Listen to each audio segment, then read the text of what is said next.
Hello there, Sagittarius. Thank you for being here with me today. So we're going to be looking at your relationship, whether you are together or in separation. Let's see what we can... Okay.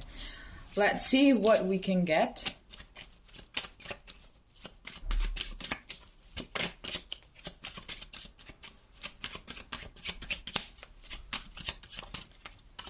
Here we have the Page of Swords. Here we have the Six of Swords. Here we have the Five of Cups. And here we have the Two of Wands. So I think that you guys are in separation, to be honest with you, with this Page of Swords, with all of these cards. I think that you guys are in separation, and I feel like you're supposed to be moving on, even though you don't feel like moving on. Even though it's complicated, it's like you're trying to. I feel like you're both trying to, but it's being very complicated. I feel like there's always something that brings you back thinking about this person. Also them. I believe that this is a mirrored energy. I believe that there isn't really a day that goes by without you guys thinking about each other at some point of the day.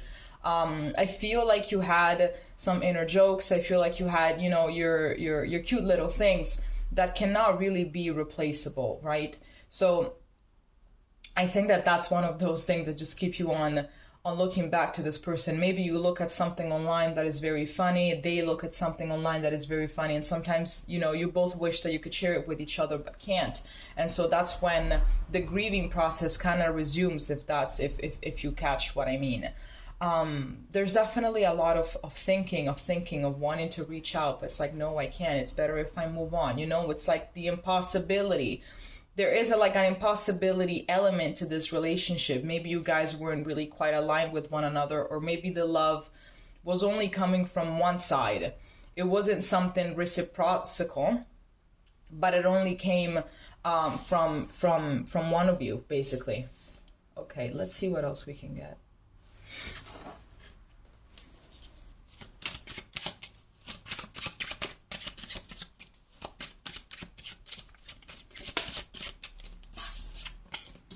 Here we have the Six of Pentacles. Here we have the Chariot. Here we have the Ace of Wands. And here we have the Four of Pentacles. So yeah, I am seeing that this person kind of wants to come towards you. Sometimes they really want to, I feel like it's more about, testing the waters or something like that, just sending a text, be like, hey, how are you? How you been? Whatever. And then just kind of withdrawing, and then contacting you back after a couple of days or something like that, just to taste the waters, just to see if something of this relationship can be saved in order to move forward with it. I'm seeing that the problem here was that one of you guys was not really ready. I mean, maybe they want to be in love, right? They want a relationship, they want to be in love, they want to feel love, they want to love and everything, love. But it's like deep down, they were very defensive, and it's like they weren't really allowing this love to come in. So I believe that if they gave you breadcrumbs, if they acted weird, if they at one time acted like they were actually into you, and then the other second they acted like they didn't care about you, I feel like it was kind of their defense mechanisms that would make an entrance more than once to protect them from whatever disappointment. There was a lot of desire to really keep on going. I believe that at one point, maybe you guys, or maybe you thought that you were going to be forever with this person. In spite of all the challenges, you were very determined to, to face them, to face the obstacles, to face the problems or whatever, because like, okay, I believe that I found my person. So there's nothing that I can't do, right? There's nothing that we can't fix. There's nothing that we can't solve. But we also have issues of our own, individually. And those are things that we can only fix for ourselves, We can have other people be a support to us. We can have other people being there for us. But ultimately, the job has to be done by us alone.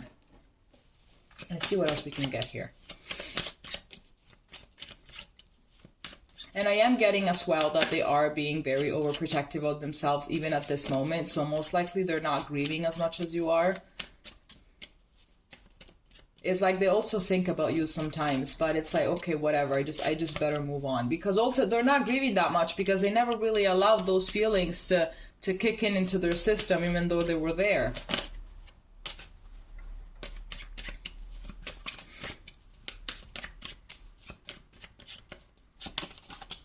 Here we have the Ten of Swords. Here we have the Nine of Cups. Here we have the Knight of Swords. And then here we have the Queen of Cups. I think that they're definitely still thinking very positively about you. I believe that even for them sometimes it's just kind of weird, you know, that it ended. You know, it just kind of feels off. It just kind of feels weird. It kind of feels off. It's like, wow, we were doing so great together, right? We were doing so great together. We were always having fun together. There was always a lot of, you know, a lot of compatibility, a lot of affection, a lot of everything. So, I don't know, it just kind of feels weird. But the fact that this is done and over with is still something that is very, very fresh for the both of you, even though maybe it has been, maybe it's not something that is that recent, you know?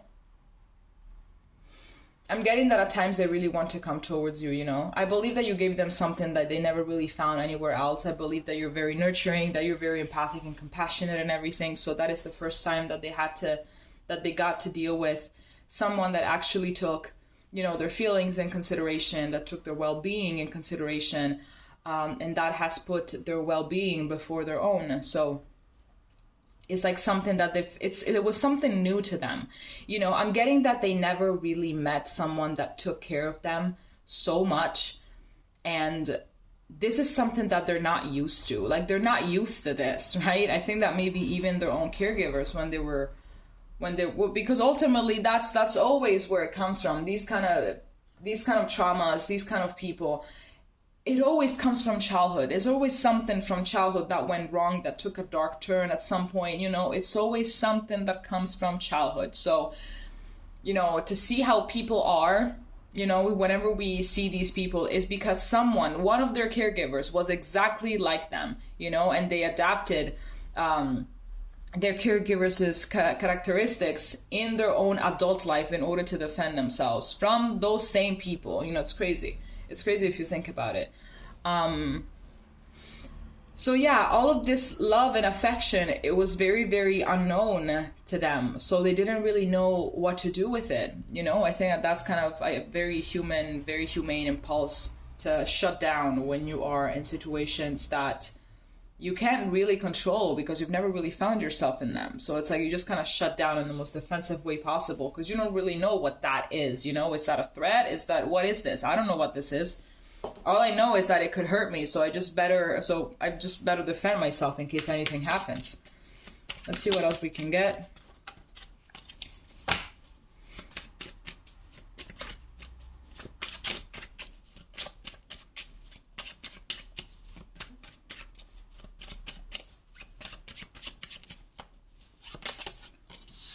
Here we have the Seven of Swords. Here we have the Ten of Cups. And here we have the Four of Cups. Yeah, definitely, man. That was definitely self-sabotage. They cheated themselves out of this happy ending, out of this Ten of Cups ending. There was definitely a chance for them to have because I really believe that this person wants to have a deep connection and, you know, they want to share their life and their experiences with someone, but it's like, nah, I don't want it. It's like they want it, but then when they have the chance, they're like, no, I don't want it anymore. You know, it's just kind of like that. And then the chance goes away and they're like, well, I changed my mind. I want it back. And then they get it again and they're like, no, I don't want it. That's kind of how it is. That is exactly how it is.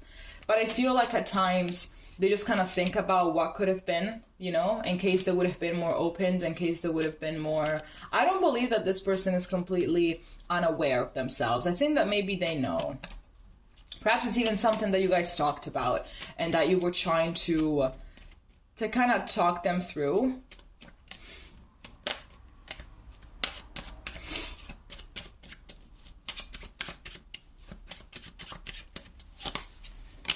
Here we have the Four of Swords. Here we have the King of Pentacles.